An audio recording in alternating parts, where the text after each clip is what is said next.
I like heavy metal, like the next guy. Yeah? You? Absolutely. Well, Listen to this. I gotta admit, I'm a newbie to this. Juliet's been sort of introducing me slowly but surely to this new genre of music. Juliet, when she's not anchoring the news, is a music expert and major league fan, and she's got a special story for us today. Hello. Hello. Yeah, so music festivals have been kind of a European thing.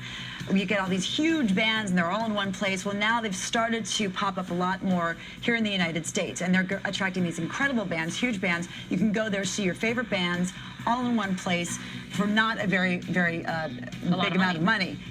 It's fantastic. What? Yes. We have some, yeah, you're right. We don't have the festival like Lollapalooza. Nobody ever talks about that anymore. Well, we have Coachella, we have South by Southwest. Coachella, yeah. Here and there, but not like that common. But not Glastonbury. Exactly. Well, there was Rock and Derby, which happened 2 weekends ago up in Schaghticoke, New York, upstate. Quick trip, and there were so many incredible bands. I actually went backstage and I talked with a few of the stars over the course of 2 days.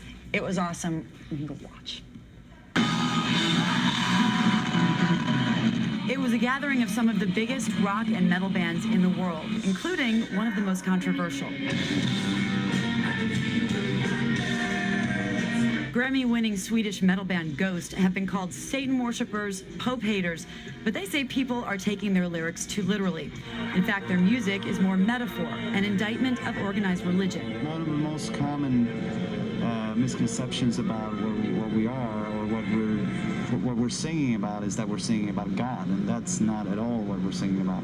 We are singing about mankind and how mankind either is using or is being used. GHOST keeps their members' true identities a secret. They want fans to focus on their music, not their love lives.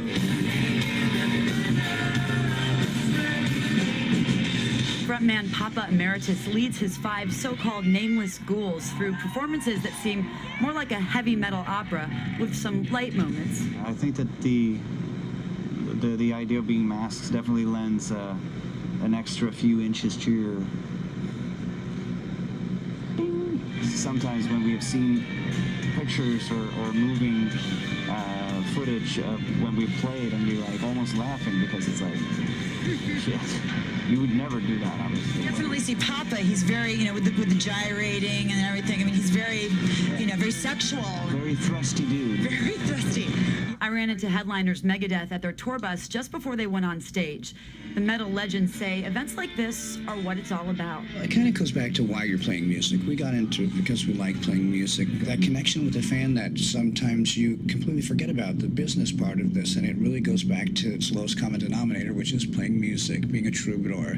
Just that morning, the guys found out their friend and former drummer, Nick Menza, had died suddenly while performing on stage in Los Angeles. We get on the plane, we leave, we go overseas for a tour, and there's kind of this general feeling that it's like, man, don't ever take this for granted. Any gig could be the last gig. We've been lucky. Dave and I have been doing this for 33 years as Megadeth, and we're blessed beyond anything.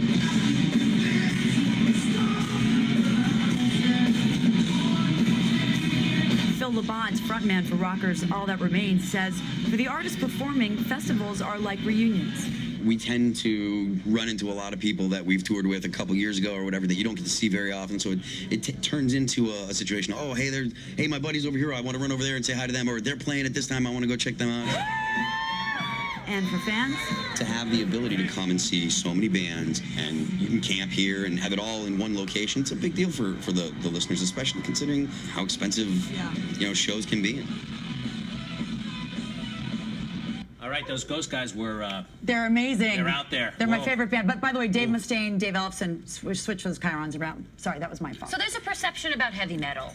Completely wrong. I was going to say, did you find that it was wrong or spot on? What's the perception? Wait, what's the perception? Is that heavy metal rockers are these wild, sex-crazed, drug-addled people. They're not. Thanks a lot, Ozzy Osbourne. He started. Well, some of them are, but no, they're actually some of the most, some of the nicest people I've ever met. Very, very bright. I mean, the last guy you saw there, Phil Labonte, very smart guy, very opinionated, no apologies kind of guy. We're going to talk to him a little bit later on. But you said musically gifted. Yes, like technically some of the best performers on the planet. Now this is GHOST again. This is GHOST from Sweden. First I learned of them, and they don't want to be known. It's all about the mask. It's all about the mask, but they sing about organized religion. It's sort of an indictment on organized religion. They're not devil worshippers. They're not Pope haters.